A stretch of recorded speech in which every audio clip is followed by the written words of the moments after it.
Quando Ana perguntou onde iria dormir naquela noite gelada, ela não esperava resposta alguma. Afinal, toda a vila já havia deixado claro que uma mulher sozinha como ela não merecia nem um canto de chão para se deitar. Mas então, um homem que todos evitavam, um viúvo assombrado pelo passado que vivia isolado há 7 anos, fez algo que ninguém imaginou. Ele voltou até sua charrete, pegou um cobertor, estendeu para ela e disse apenas 2 palavras que mudariam tudo. Bem aqui. Mas o que começou como um simples abrigo de uma noite se transformou numa história que a vila inteira tentaria destruir e que quase terminou em tragédia quando menos esperavam. Ana Silva havia viajado por 3 dias seguidos. 3 dias de estradas de terra, poeira entrando pelos olhos, corpo dolorido balançando dentro de uma carroça velha que a levava cada vez mais longe de tudo o que conhecia. Ela vinha para trabalhar como tutora das crianças de uma família de fazendeiros de café. A carta que recebeu meses atrás parecia a resposta para todas as suas orações. Um emprego digno, um lugar para recomeçar, a chance de deixar para trás os fantasmas de uma cidade que a rejeitou quando mais precisou. Ana havia sido professora por 15 anos numa escola da cidade. Ensinava com paixão, com dedicação, e as crianças a adoravam. Mas quando enviuvou há 5 anos, depois que o marido morreu num acidente terrível com cavalos, ela descobriu que o mundo era muito mais cruel com mulheres sozinhas do que jamais imaginou. Primeiro perdeu a casa onde morava com o marido, porque a família dele simplesmente decidiu que ela não tinha mais direito de ficar ali. Depois perdeu o emprego na escola, quando o novo prefeito decidiu contratar apenas homens, alegando que mulheres viúvas eram más influências para as crianças. Ana tentou abrir uma pequena sala de aulas particular em sua casa alugada, mas a família dela tinha outros planos. Queriam casá-la novamente, e não com qualquer pessoa, com Rodrigo Mendes, um comerciante de 45 anos conhecido por seu temperamento explosivo e sua mania de controle. Rodrigo não estava interessado em Ana por amor. Ele queria uma esposa educada que pudesse ensinar seus sobrinhos e cuidar de sua casa sem questionar suas ordens. Quando Ana recusou o casamento pela 3ª vez, deixando claro que preferia morrer sozinha a viver aprisionada, Rodrigo ficou furioso. Não apenas furioso. Ele ficou vingativo. O que Ana não sabia era que Rodrigo tinha influência na cidade. Ele era primo do dono da pensão onde ela morava, amigo do padre, sócio do dono da mercearia. Em questão de semanas, Ana não conseguia mais alugar um quarto sequer. Ninguém queria vender mantimentos para ela. Até na igreja começaram a olhá-la de forma estranha, como se ela tivesse feito algo terrível. Foi quando a carta chegou. Uma família de fazendeiros de café numa vila do interior precisava de alguém para ensinar as crianças dos colonos que trabalhavam na propriedade. Ofereciam casa, comida e um salário modesto, mas justo. Ana viu aquilo como um sinal divino. Vendeu tudo o que tinha, juntou o dinheiro da passagem e partiu sem olhar para trás. 3 dias de viagem depois, ela finalmente chegou à vila. Pequena, formada por poucas casas, ao redor de uma praça central, uma igreja modesta, uma venda, uma pensão e pouco mais. Ana desceu da carroça com a mala pesada e o coração cheio de esperança. Perguntou ao cocheiro onde ficava a fazenda da família Oliveira que a havia contratado. O homem olhou para ela com uma expressão estranha, quase de pena, e disse que a família Oliveira havia se mudado para outra região há quase 2 meses. Venderam a fazenda e foram embora. Ana sentiu o chão sumir debaixo dos seus pés, como assim se mudaram, e a carta, e o combinado. O cocheiro apenas deu de ombros, pegou o pagamento dela e foi embora, deixando-a sozinha na praça da vila, com sua mala aos pés e nenhum lugar para ir. A primeira coisa que Ana fez foi procurar a pensão. A dona, uma mulher de meia idade, com rosto duro e olhos desconfiados, olhou Ana de cima a baixo e disse que não aceitava mulheres desacompanhadas. Quando Ana explicou sua situação, que estava ali para trabalhar, mas a família havia se mudado, a mulher apenas riu de forma cruel e disse que não era problema dela. Ana tentou a casa paroquial. O padre, um homem idoso e cansado, disse que não tinha como ajudar, que a casa paroquial não era lugar para mulheres dormirem, que seria inapropriado. Sugeriu que ela procurasse a pensão. Quando Ana explicou que já havia tentado, ele apenas suspirou e disse que não podia fazer nada. Desesperada, Ana foi até a venda. O dono tinha um quartinho nos fundos onde guardava ferramentas. Talvez pudesse dormir ali por uma noite, só até descobrir o que fazer. O homem nem deixou ela terminar de falar. Diz que aquilo era um estabelecimento comercial respeitável, não um abrigo para mulheres vagabundas.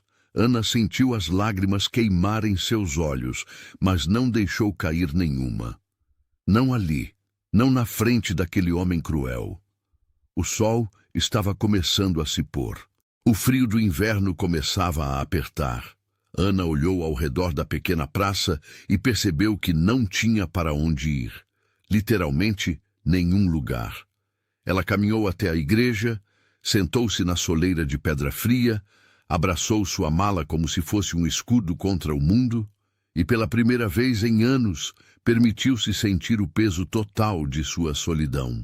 Se você é novo por aqui, venha fazer parte dessa comunidade que cresce todos os dias. Clique no botão de inscrição para não perder histórias emocionantes como essa. E me conta nos comentários de onde você está nos assistindo. Nós adoramos saber até onde nossas histórias chegam. Seu apoio é muito importante. Foi quando ela fez aquela pergunta, mais para si mesma do que para qualquer pessoa. Uma pergunta sussurrada no vento frio da noite que chegava. Onde vou dormir? E foi quando uma voz grave respondeu atrás dela. Ana levantou os olhos assustada e viu um homem alto, de ombros largos, com cabelos escuros, começando a ficar grisalhos nas têmporas. Ele segurava um pacote da venda e a observava com uma expressão que não era de pena, nem de julgamento. Era algo diferente, algo que Ana não conseguia identificar.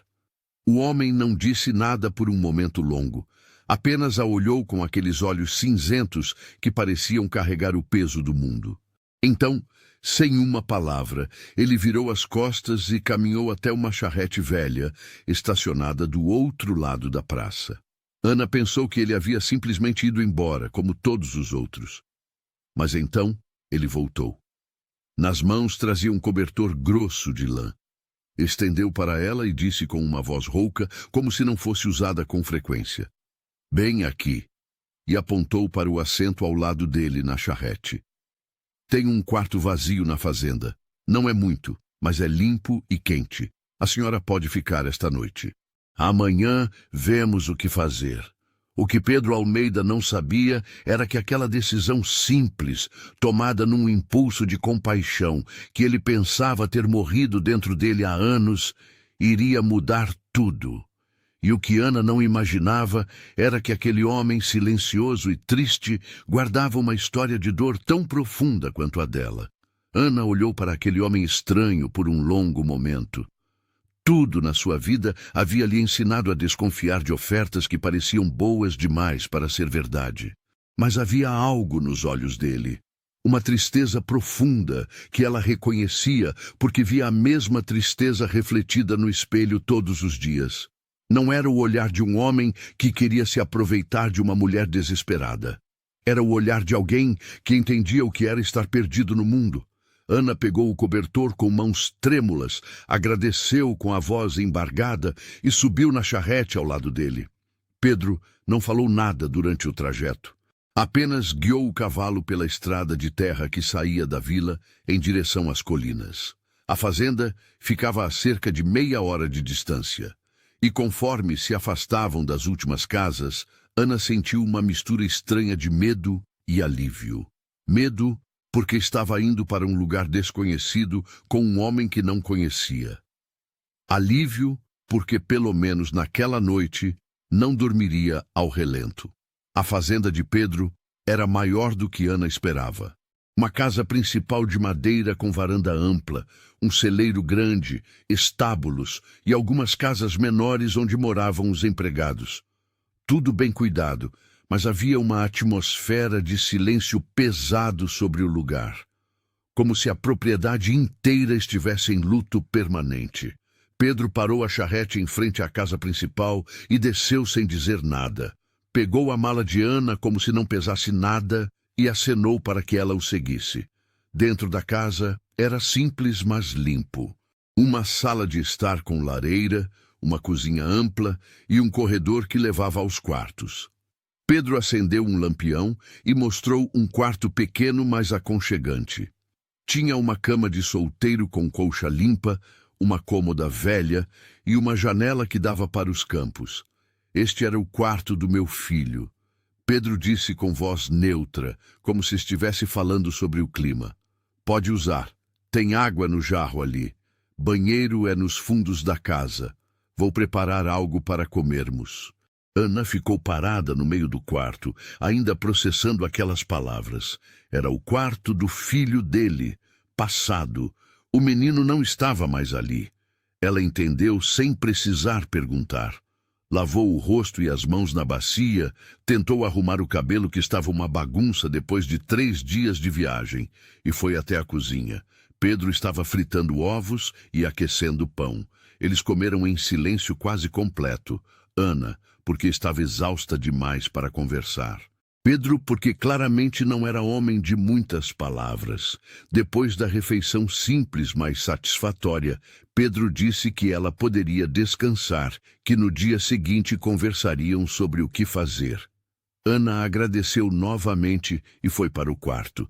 Deitou na cama limpa, puxou o cobertor até o queixo e, pela primeira vez em meses, sentiu-se segura o suficiente para dormir profundamente. Acordou com o som de galos cantando e o cheiro de café fresco. Levantou assustada, percebendo que havia dormido muito além do que pretendia. O sol já estava alto. Arrumou-se rapidamente e foi até a cozinha. Pedro estava sentado à mesa com uma xícara de café, olhando pela janela. Bom dia, Ana disse timidamente. Bom dia, serviu-se de café. Tem pão e geleia ali. Eles tomaram café em silêncio novamente, mas dessa vez era um silêncio menos desconfortável. Depois, Pedro finalmente falou. A senhora disse ontem que veio para ser professora. Ana assentiu. Vim para ensinar as crianças de uma família de fazendeiros, mas eles se mudaram sem me avisar, e agora estou aqui, sem trabalho e sem dinheiro para voltar. Pedro ficou pensativo por um momento. Tenho 6 famílias de trabalhadores morando aqui na fazenda. Somando tudo, são quase 15 crianças entre 5 e 12 anos. Nenhuma delas sabe ler ou escrever. Nunca tiveram escola por aqui. Se a senhora quiser, pode ensinar essas crianças. Em troca, fica aqui na casa, come o que comemos e recebe um salário pequeno, mas justo. Fica até juntar o suficiente para decidir o que quer fazer da vida. Ana sentiu lágrimas de alívio queimar em seus olhos. O senhor faria isso? Por quê? Pedro deu de ombros. Porque essas crianças merecem aprender e porque a senhora precisa de um lugar para ficar. Não tem mistério nisso. Naquele mesmo dia, Ana conheceu as famílias que trabalhavam na fazenda. Eram pessoas simples, trabalhadoras, que cuidavam das plantações de café e dos animais. Quando Pedro explicou que havia contratado uma professora para ensinar as crianças, os pais ficaram radiantes. Alguns até choraram de alegria. Nunca imaginaram que seus filhos teriam a chance de estudar. Ana começou as aulas debaixo de uma árvore grande no quintal. Não tinha carteiras, então as crianças sentavam na grama. Não tinha lousa, então usavam um pedaço de madeira pintado de preto. Não tinha livros suficientes, então improvisava com o que tinha. Mas as crianças eram ávidas por conhecimento.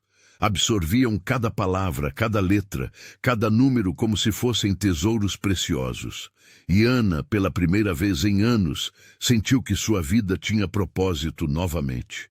Pedro observava de longe, nunca se aproximava durante as aulas, mas Ana percebia que ele ficava na varanda da casa ou perto do celeiro apenas ouvindo. Às vezes, ela via um brilho diferente naqueles olhos cinzentos. Algo que parecia perigosamente próximo de esperança. As semanas foram passando. Ana estabeleceu uma rotina. Acordava cedo, ajudava a preparar o café da manhã, dava aulas pela manhã e no início da tarde, e nas horas vagas, consertava roupas ou ajudava na cozinha. Pedro mantinha sua rotina de trabalho na fazenda, mas aos poucos começou a conversar mais durante as refeições. Nunca sobre coisas pessoais, apenas sobre o tempo, sobre as plantações, sobre pequenas coisas do dia a dia. Mas era mais do que no começo. Um dia, Ana percebeu que ele havia construído 3 bancos rústicos de madeira para as crianças sentarem durante as aulas. Não disse nada sobre isso. Apenas deixou os bancos ali como se sempre tivessem estado. Ana agradeceu e viu algo que poderia jurar ser o início de um sorriso no rosto dele.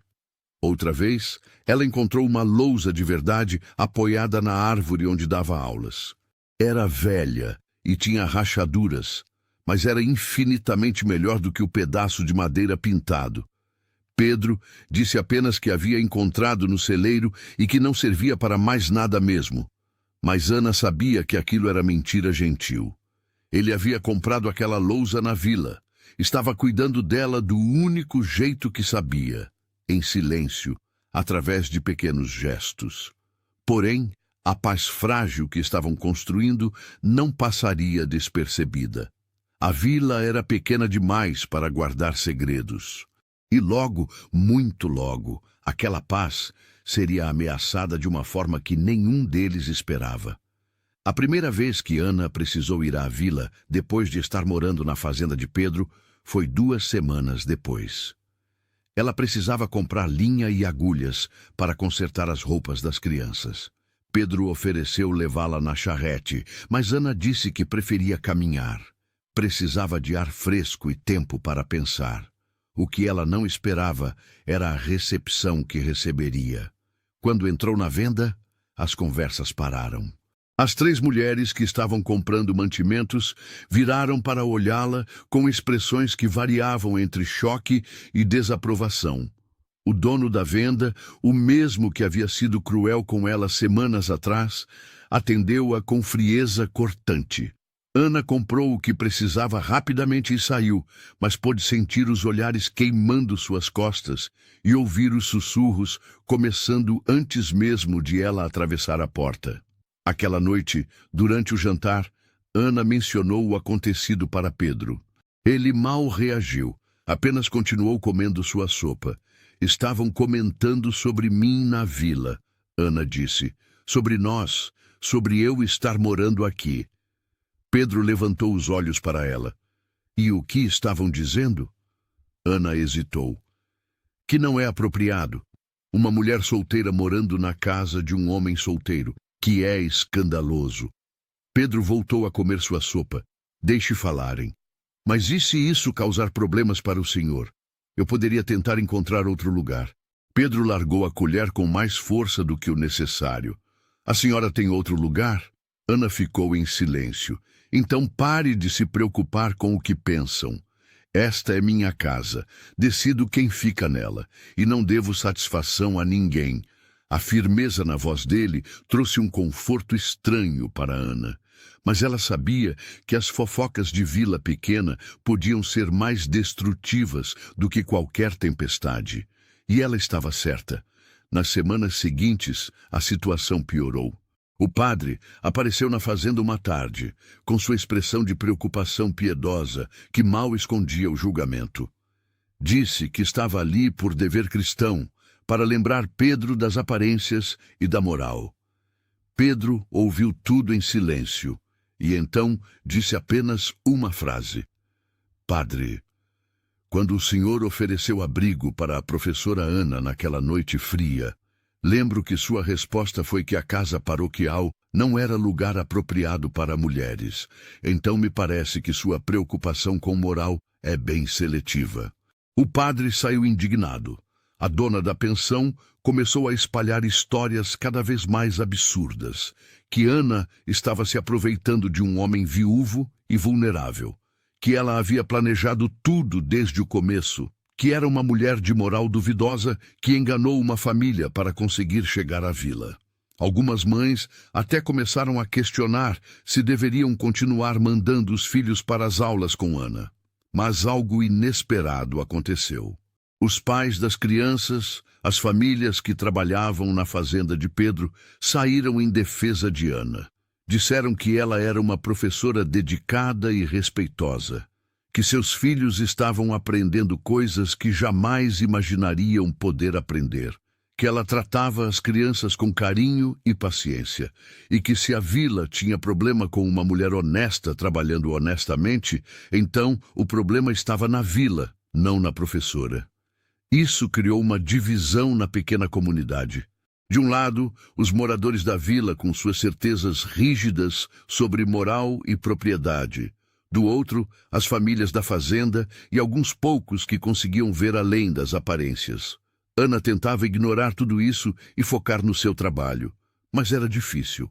Ela via como Pedro ficava mais tenso cada vez que precisavam ir à vila.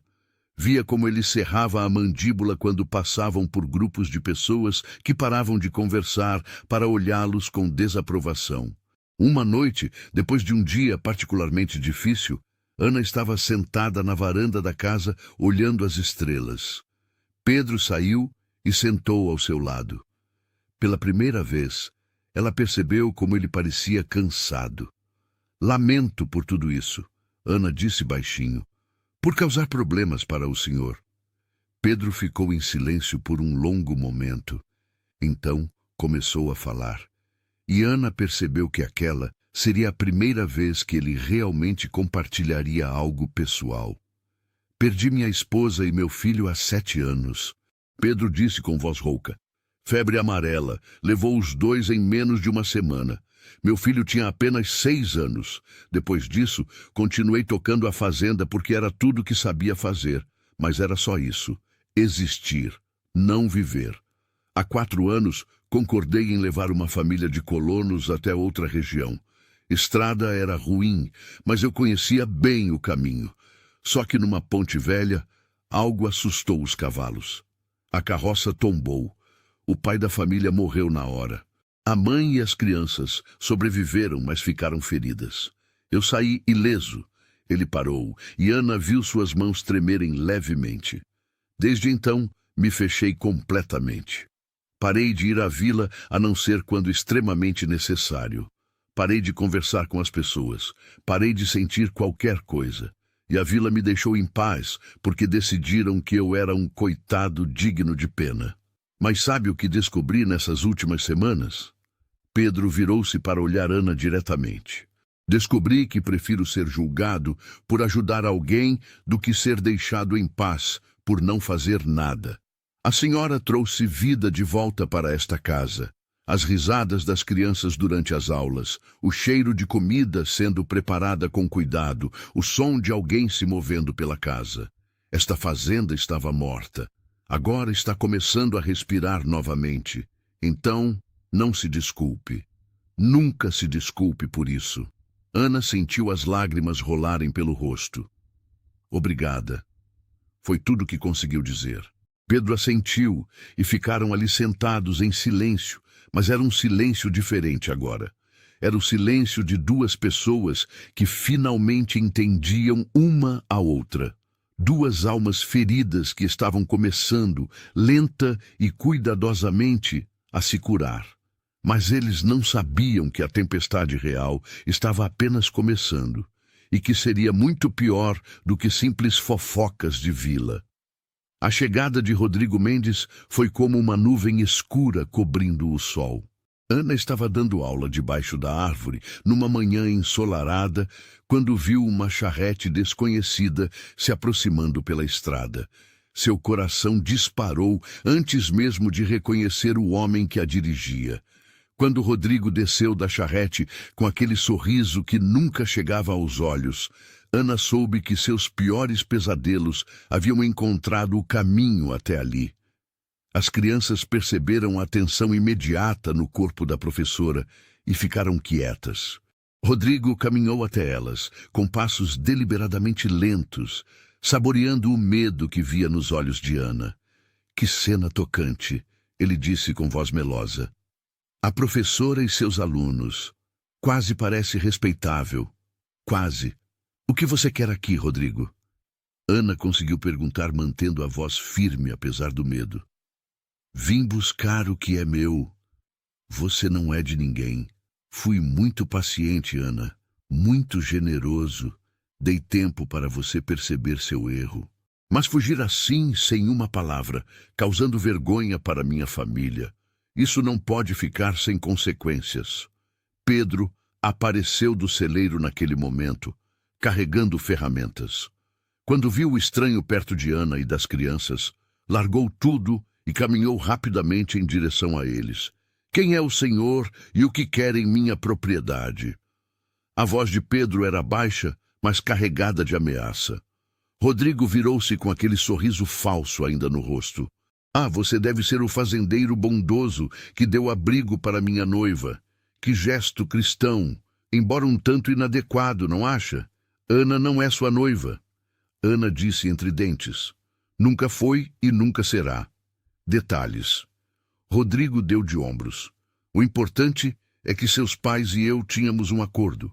Você me deve uma explicação e compensação pelos danos que causou à minha reputação. Pedro se colocou entre Rodrigo e Ana. O senhor precisa sair da minha propriedade, agora. Rodrigo riu. Vejo que a situação é pior do que imaginei. Uma mulher fugitiva morando sozinha com um homem. Escândalos assim têm consequências, meu caro, para ambos. Vou dar um dia para Ana juntar suas coisas e voltar comigo. Se não fizer isso, será forçado a tomar medidas. Que medidas? Pedro perguntou, os punhos fechados. Rodrigo sorriu com malícia.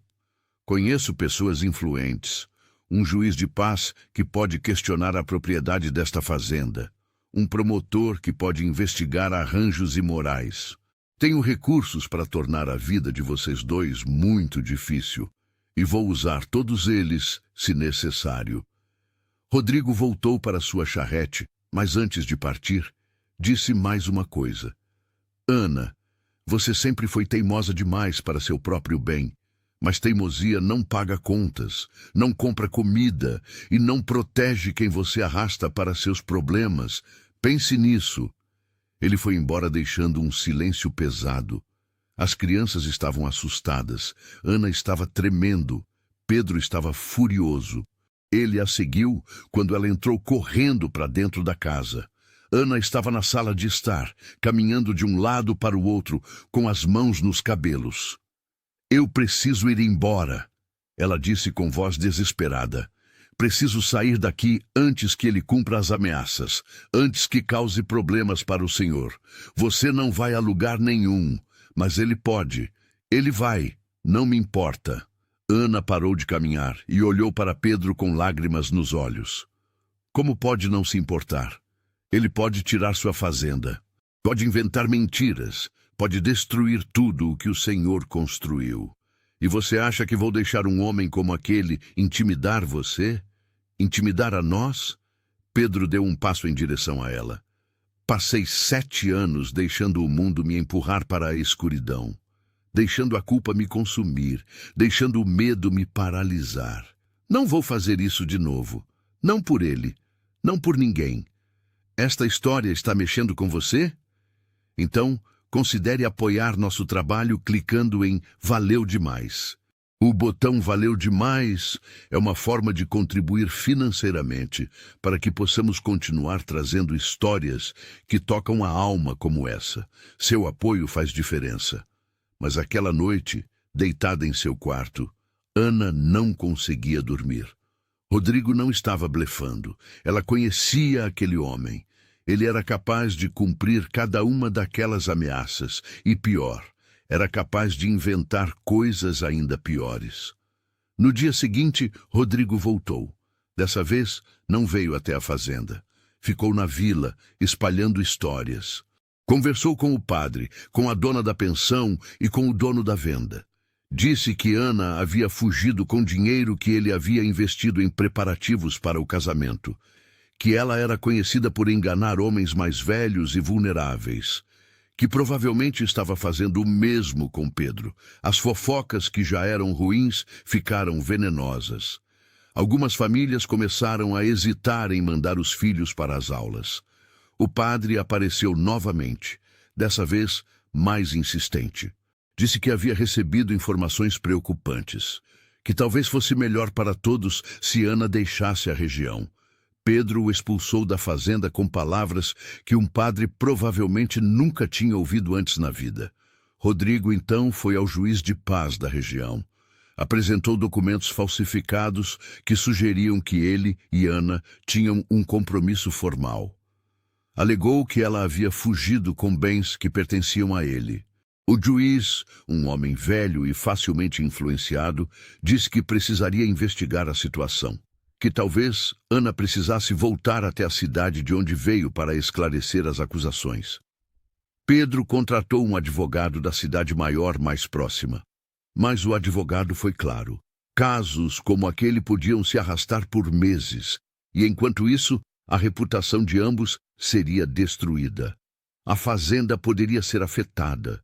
Os trabalhadores poderiam ser questionados. Seria um pesadelo legal e social. Naquela noite, durante um jantar silencioso e tenso, Pedro finalmente falou. Há uma solução. Ana olhou para ele, esperando. Se casarmos, as acusações dele perdem força. Você não seria mais uma mulher solteira em situação questionável. Seria minha esposa, legalmente protegida, e ele não teria base para suas alegações. Ana ficou em silêncio por um longo momento. Isso seria justo com o Senhor. Casar por conveniência, por proteção legal. Pedro a olhou com aqueles olhos cinzentos que agora ela conhecia tão bem. Quem disse que seria só por conveniência? O coração de Ana saltou. O que o senhor está dizendo? Estou dizendo que nestas últimas semanas você trouxe mais luz para minha vida do que tive em 7 anos. Estou dizendo que acordo pensando no som da sua voz, ensinando as crianças. Estou dizendo que esta casa finalmente voltou a parecer um lar. Pedro respirou fundo. Não sou bom com palavras bonitas. Não sei fazer declarações românticas, mas sei que não quero que você vá embora. E se casar comigo significa proteger você daquele homem e dar a nós dois uma chance de construir algo real, então é isso que quero fazer. Ana sentiu as lágrimas rolarem. Mas e se eu não conseguir lhe dar filhos? O médico disse. Eu sei o que o médico disse. Rodrigo se certificou de que eu soubesse. Pedro interrompeu. Já tive um filho. Já perdi um filho. Não preciso de outro para ser feliz. Preciso de você, de sua força, de sua risada, de sua companhia. Se vier com tudo isso, então já é mais do que suficiente. Então sim, Ana sussurrou. Sim, eu aceito casar com você. Mas não por ele se colocou entre nós, mas quando o coração dela finalmente permitiu. O casamento foi simples e rápido. Aconteceu numa tarde de quarta-feira na pequena capela da vila, com apenas as famílias que trabalhavam na fazenda como testemunhas. O padre realizou a cerimônia com expressão de desaprovação, mas não podia recusar um casamento legal. Ana usava um vestido simples, mas bonito que havia sido da esposa de Pedro. Ele tinha ajustado pessoalmente para servir nela, e quando Ana saiu do quarto usando aquele vestido azul claro, viu algo nos olhos de Pedro que tirou seu fôlego. Não era mais só tristeza, era algo novo, algo que parecia perigosamente próximo de esperança, misturada com ternura. Durante a cerimônia, quando chegou a hora dos votos, Pedro segurou as mãos de Ana com firmeza e disse palavras que não estavam no script tradicional. Prometo ser seu abrigo em qualquer tempestade. Prometo valorizar sua força em vez de tentar diminuí-la. Prometo que, nesta casa, você sempre terá voz, sempre terá escolha e sempre terá respeito. Ana, com lágrimas nos olhos, respondeu: prometo trazer luz para os cantos escuros. Prometo ficar ao seu lado nos dias difíceis. Prometo que juntos somos mais fortes do que qualquer coisa que tentem fazer contra nós. Quando se beijaram para selar os votos, foi um beijo suave, quase tímido, mas havia promessa nele. Promessa de que aquilo que havia começado como necessidade estava se transformando em algo verdadeiro. A notícia do casamento se espalhou pela vila como fogo. Rodrigo ficou furioso.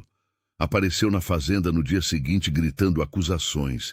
Dizia que o casamento era uma farsa, que Ana havia seduzido um homem vulnerável, que ele não aceitaria aquela humilhação. Pedro enfrentou Rodrigo na varanda da casa com Ana ao seu lado. Agora ela é minha esposa legalmente. Suas acusações não têm mais fundamento. Sugiro que volte para de onde veio antes que eu perca a paciência. Rodrigo apontou o dedo para eles com ódio nos olhos. Vocês acham que isso termina aqui? Estão enganados, muito enganados. Ele foi embora, mas sua ameaça ficou pendurada no ar como uma nuvem de tempestade. E 3 dias depois, ficou claro que Rodrigo não havia desistido. Ele havia apenas mudado de estratégia. Apareceu na vila com 2 homens bem vestidos. Um era advogado de uma cidade grande. O outro se apresentou como representante de uma companhia que estava interessada em comprar terras na região para expansão de plantações.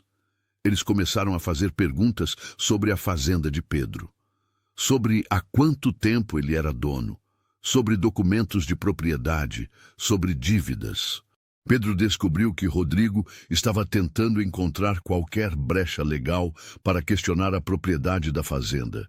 Estava oferecendo dinheiro para pessoas que pudessem testemunhar contra o caráter de Pedro. Estava tentando subornar o juiz de paz para criar complicações burocráticas. A estratégia era clara.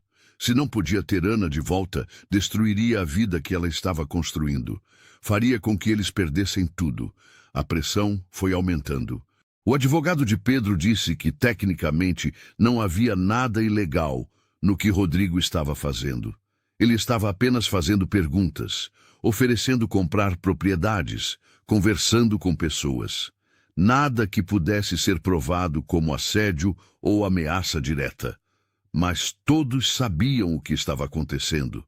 Era uma guerra silenciosa. E Rodrigo tinha recursos que eles não tinham. Ana via Pedro ficando cada vez mais tenso. Ele trabalhava mais horas, dormia menos, falava ainda menos do que o normal. Uma noite ela o encontrou no celeiro, sentado no escuro, com a cabeça entre as mãos. Sentou-se ao lado dele sem dizer nada. Depois de um longo silêncio, Pedro falou: talvez ele tenha razão. Talvez você estaria melhor longe de mim, longe desta confusão toda. Não diga isso, nunca diga isso, mas olha o que está acontecendo. Por minha causa você, por nossa causa. Ana interrompeu. Por nossa causa. Não é só sobre mim ou só sobre você, é sobre nós. E não vou deixar que aquele homem destrua o que estamos construindo.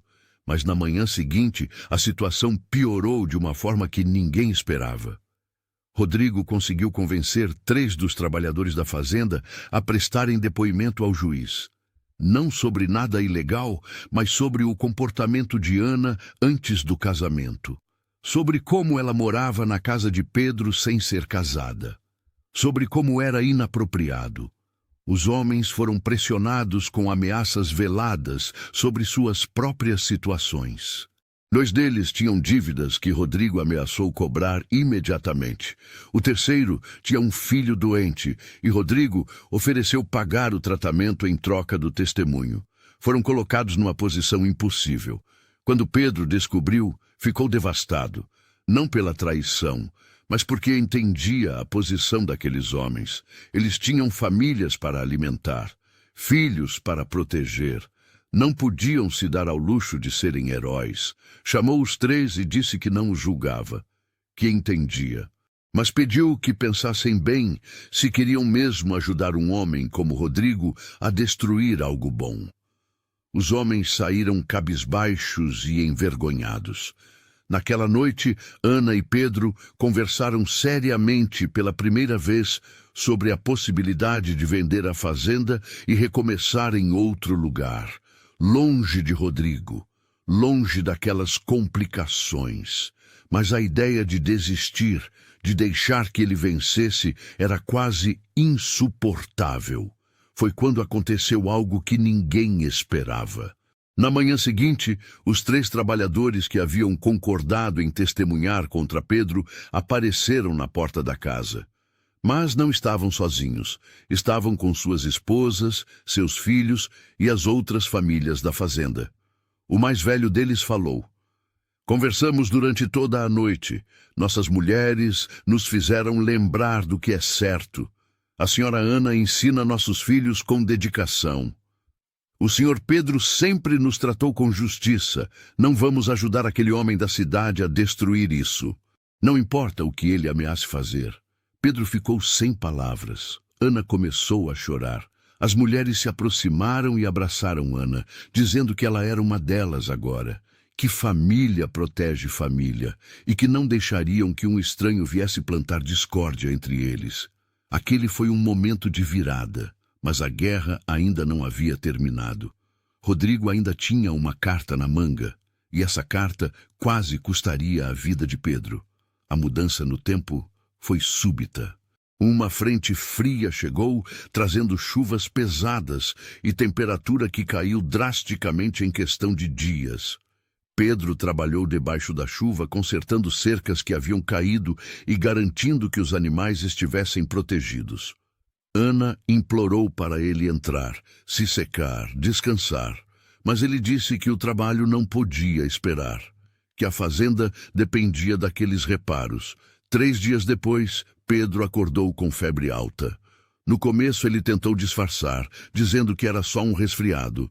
Mas Ana viu como ele tremia mesmo perto do fogo, como sua pele estava quente demais, como sua respiração estava pesada. Chamou o médico da vila, um homem idoso que veio de má vontade por causa de todas as fofocas. O médico examinou Pedro e seu rosto ficou sério. É uma infecção nos pulmões, grave. Ele precisa de repouso completo, medicamentos e cuidados constantes. E mesmo assim, sua expressão dizia o que ele não falou em voz alta. Mesmo assim, talvez não fosse suficiente. Ana transformou-se numa enfermeira dedicada. Não saiu do lado de Pedro por um segundo. Dava-lhe os remédios nos horários exatos.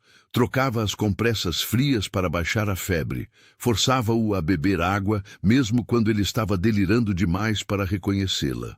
As famílias da fazenda se revezavam, trazendo comida, cuidando das tarefas e oferecendo ajuda.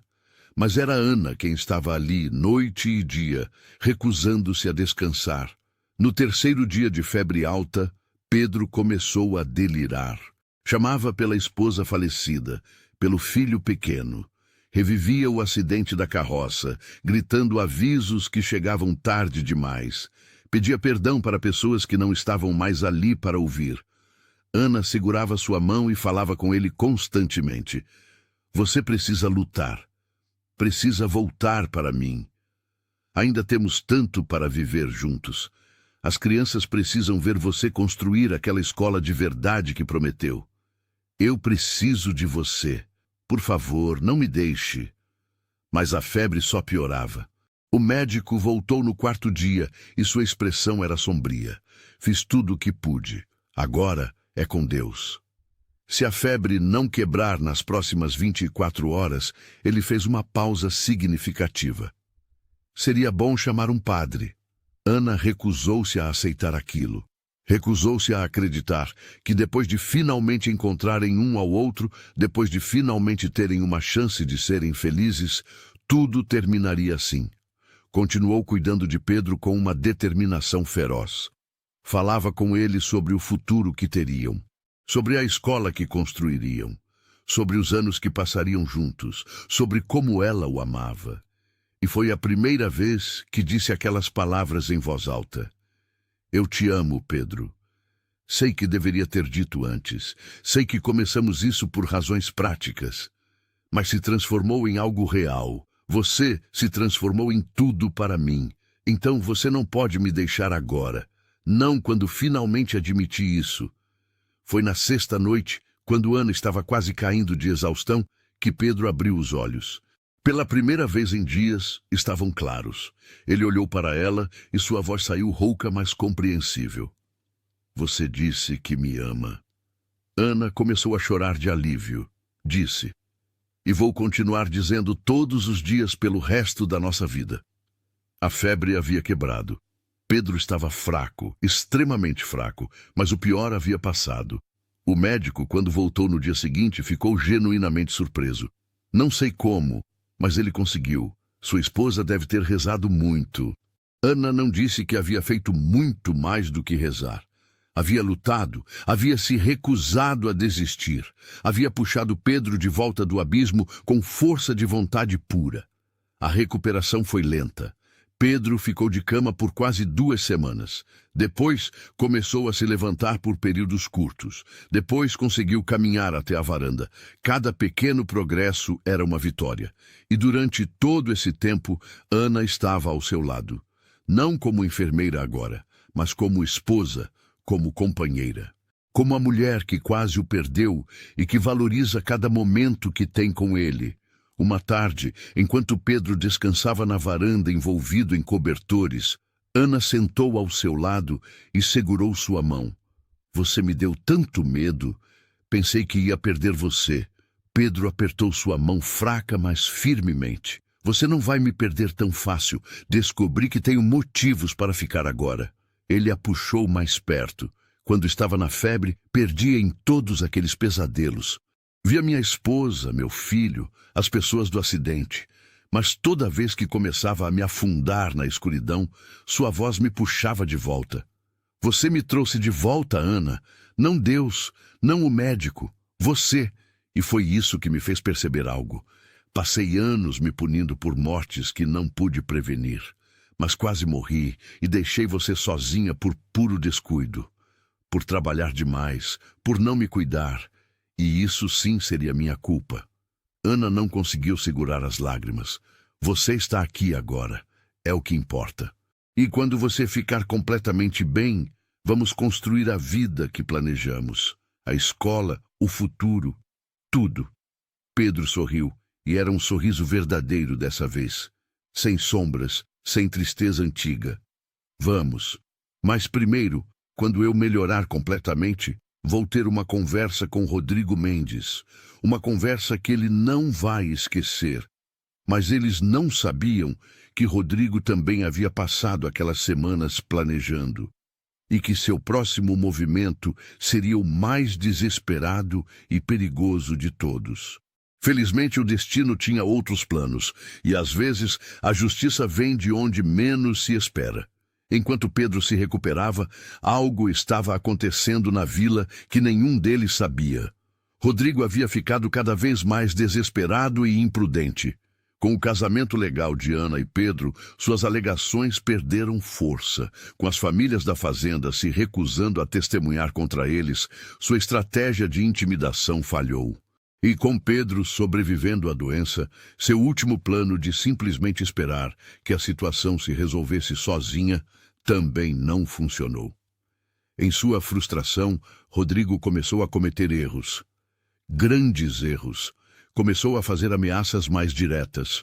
Prometeu publicamente arruinar qualquer um que fizesse negócios com Pedro. Tentou subornar oficiais abertamente. E o pior de tudo, começou a se gabar em bares sobre como tinha recursos e conexões suficientes para destruir qualquer um que o contrariasse. O que Rodrigo não sabia era que suas próprias ações estavam sendo observadas. O advogado que Pedro havia contratado era mais competente do que aparentava. Discretamente, ele havia estado investigando Rodrigo. E o que descobriu foi devastador. Rodrigo tinha dívidas enormes de jogo. Havia falsificado documentos em negócios anteriores. Tinha processos pendentes em 2 cidades diferentes por fraude comercial. E mais importante, o dinheiro que ele estava usando para suas ameaças e tentativas de suborno não era dele. Era emprestado de agiotas perigosos que estavam começando a cobrar. Tudo isso veio à tona numa manhã quando o juiz de paz recebeu uma visita de um oficial de justiça de outra região. Havia mandados de prisão contra Rodrigo por dívidas não pagas e acusações de fraude. Os agiotas, cansados de esperar, haviam entrado com processos criminais. De repente, Rodrigo não era mais o perseguidor poderoso. Era um homem desesperado, fugindo de seus próprios problemas. Quando Pedro soube disso, estava sentado na varanda com Ana, ainda se recuperando, mas já muito melhor. O advogado veio pessoalmente trazer as notícias. Rodrigo Mendes deixou a vila ontem à noite. Os oficiais estão procurando por ele em 3 estados. As acusações são sérias o suficiente para que ele enfrente anos de prisão se for pego. E todos os processos que ele tentou abrir contra vocês foram arquivados por falta de fundamento e evidência de má-fé. Ana não conseguiu segurar as lágrimas de alívio. Acabou? Realmente acabou? Pedro apertou sua mão. Ele cavou a própria cova. Nós apenas sobrevivemos até ele cair nela. Nas semanas seguintes, a vila começou a mudar sua atitude em relação a Ana e Pedro. Parte por vergonha do que haviam feito, parte porque viram como eles haviam resistido juntos a algo terrível, e parte porque não podiam mais negar que o casamento deles era real, e que Ana havia salvado a vida de Pedro com dedicação que ia muito além de conveniência. A dona da pensão foi uma das primeiras a aparecer na fazenda com um pedido de desculpas. Disse que havia sido influenciada por fofocas e julgamentos injustos, que havia visto como Ana cuidou de Pedro durante a doença e que qualquer um podia ver que era amor verdadeiro. O padre também apareceu, mais humilde dessa vez. Admitiu que havia sido rápido em julgar e lento em mostrar compaixão cristã verdadeira. Pediu perdão e ofereceu suas bênçãos ao casamento de forma sincera. Até o dono da venda, que havia sido tão cruel no primeiro dia, apareceu com um presente, um relógio de parede antigo para a casa deles. Disse que era uma forma de pedir desculpas por ter julgado sem conhecer. Pedro, sentado na varanda recebendo essas visitas, ficava cada vez mais surpreso. Ana, você trouxe mudança não só para mim. Trouxe para a vila inteira. Ensinou a eles o que eu precisava aprender, que às vezes a coisa certa a fazer é a coisa que outros julgam errada, e que amor verdadeiro é aquele que enfrenta tempestades e sai mais forte. Quando Pedro finalmente ficou forte o suficiente para trabalhar de novo, sua primeira ação foi começar a construir uma escola de verdade. Não só uma árvore com bancos, mas um prédio pequeno, mais sólido, com paredes, telhado, janelas e tudo que uma escola precisava. As famílias da fazenda ajudaram. E, surpreendentemente, homens da vila também apareceram oferecendo ajuda. Carpinteiros doaram madeira. O ferreiro fez as dobradiças das portas e janelas sem cobrar. O dono da venda contribuiu com materiais. Era como se a vila inteira estivesse tentando se redimir. A escola ficou pronta em 2 meses. Era simples, mas linda. Tinha lugar para 20 crianças sentarem confortavelmente. Tinha uma lousa de verdade na parede. Tinha prateleiras para livros que Ana começou a colecionar. E tinha uma placa na porta que Pedro esculpiu pessoalmente. Escola Ana, onde toda criança é bem-vinda. No dia da inauguração, quase toda a vila apareceu. Não só as famílias da fazenda, mas também famílias da vila que queriam que seus filhos estudassem ali. Ana, de pé na frente da pequena escola com Pedro ao seu lado, sentiu uma emoção tão grande que mal conseguia falar. Aquilo que havia começado com ela sentada sozinha e desesperada na soleira de uma igreja tinha se transformado nisso. Uma escola, um lar, uma família, um amor verdadeiro, um propósito. Pedro a puxou para um abraço na frente de todos. Você merece isso tudo e mais.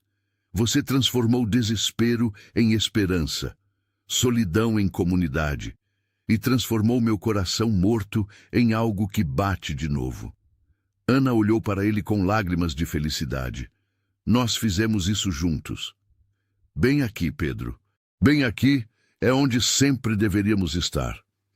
E foi ali, na frente daquela escola pequena, mas cheia de promessas, que Pedro beijou Ana pela primeira vez, desde que haviam se casado com amor verdadeiro, em vez de conveniência legal.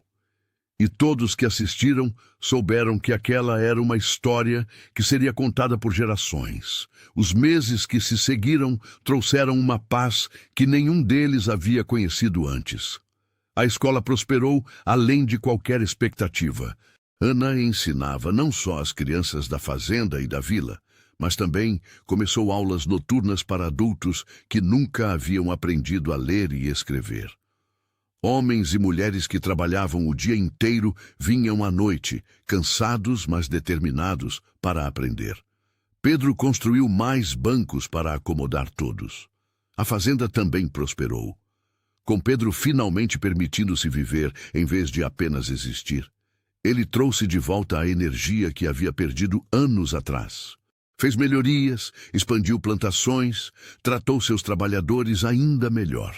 A propriedade se tornou conhecida na região como um lugar onde as pessoas eram valorizadas e onde havia oportunidade para crescer. E a casa que antes era silenciosa e morta, agora vivia. Havia risos durante as refeições, conversas na varanda ao entardecer, música vinda da sala onde Ana havia começado a tocar o velho piano que estava encostado e esquecido. Havia vida, havia amor, havia futuro. Uma tarde, 6 meses depois da inauguração da escola, Ana estava corrigindo cadernos quando Pedro entrou com uma expressão estranha no rosto. Segurava uma carta. Ela olhou para ele com curiosidade. O que é? É do advogado. Pedro sentou ao lado dela. Lembra que ele estava investigando se havia alguma forma de processar Rodrigo pelos danos que tentou causar? Ana assentiu. Bom, não vamos precisar fazer nada. Rodrigo foi preso em outra região. As acusações de fraude foram comprovadas. Ele vai ficar anos na cadeia. E mais, ele confessou que havia falsificado os documentos sobre o suposto acordo de casamento com você. Admitiu tudo esperando reduzir a sentença. Ana ficou em silêncio por um momento, processando. Então, acabou mesmo. Completamente. Pedro pegou sua mão. Completamente. Ele não pode mais te ameaçar. Me ameaçar, ou ameaçar o que construímos. Está preso por seus próprios crimes. Ana sentiu um peso que nem sabia que ainda carregava ser tirado de seus ombros. Então podemos realmente olhar para frente agora, sem medo, sem olhar para trás. Pedro a puxou para um abraço. Sempre foi isso que quis. Um futuro sem sombras do passado. E agora temos. Naquela noite, pela primeira vez, eles conversaram abertamente sobre sonhos. Não apenas planos práticos, mas sonhos verdadeiros. Ana queria expandir a escola, talvez trazer mais professores, criar uma pequena biblioteca. Pedro queria viajar com ela, mostrar-lhe lugares que ele conhecia, fazer coisas que nunca fez, porque estava preso em sua culpa. Queriam uma vida cheia, rica, vivida completamente. E mais importante, queriam viver essa vida juntos. Você sabe, Ana disse, apoiando a cabeça no ombro dele enquanto sentavam na varanda observando o pôr do sol. Quando estava sentada naquela soleira da igreja, tremendo de frio, achando que havia chegado ao fundo do poço, eu orei. Pedi a Deus que me mostrasse para onde ir, o que fazer, e então você apareceu. Pedro beijou o topo de sua cabeça. Eu também estava no fundo do poço, só que o meu era interno. Estava tão perdido na escuridão que nem percebia mais. E então te vi ali, sozinha, assustada, mas ainda assim com a cabeça erguida. Algo em mim que estava morto há anos acordou, Eles ficaram em silêncio por um momento, apenas apreciando a companhia um do outro. Então, Ana falou novamente, dessa vez com um sorriso na voz. Você sabe o que as crianças me perguntaram hoje? O quê? Se nós somos um conto de fadas, se nossa história é como as histórias que eu leio para eles. Pedro riu, um som rico e verdadeiro que Ana nunca se cansava de ouvir. E o que você respondeu? Que contos de fadas têm príncipes e princesas. Nós somos apenas duas pessoas comuns que encontraram algo extraordinário um no outro. E isso, de alguma forma, é ainda melhor. Pedro virou-se para olhá-la, seus olhos cinzentos brilhando com emoção. Você é extraordinária, Ana. Nunca comum, nunca será. E sou abençoado todos os dias por você ter feito aquela pergunta naquela noite fria. Onde vou dormir? E por ter confiado em mim quando eu disse. Bem aqui. Ana sorriu, com lágrimas de felicidade nos olhos. Bem aqui é exatamente onde eu deveria estar, onde sempre quis estar, mesmo antes de saber que esse lugar existia. Eles se beijaram enquanto o sol descia completamente no horizonte, pintando o céu com cores de fogo e ouro. E naquele momento, ambos souberam com certeza absoluta que haviam encontrado seu lar. Não apenas um lugar físico, mas um lar no coração um do outro. E assim, Ana Silva e Pedro Almeida, duas almas que o destino havia quebrado separadamente, encontraram cura e completude juntos.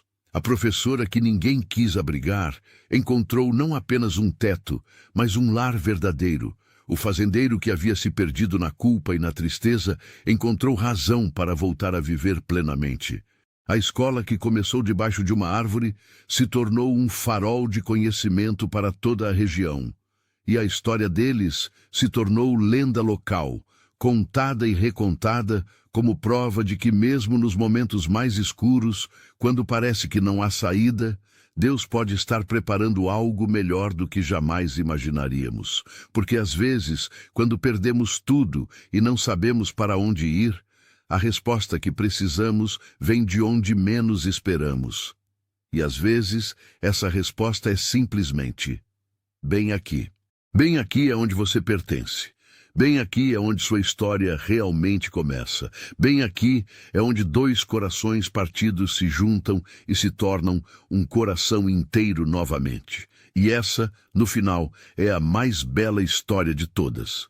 Chegamos ao fim dessa história que nos ensinou tanto sobre recomeços e segundas chances.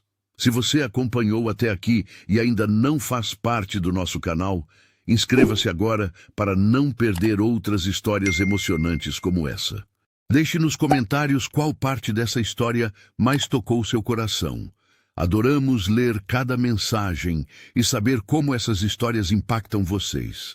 Obrigado por estar aqui e fazer parte dessa comunidade que valoriza histórias de amor, superação e fé. Até nosso próximo encontro.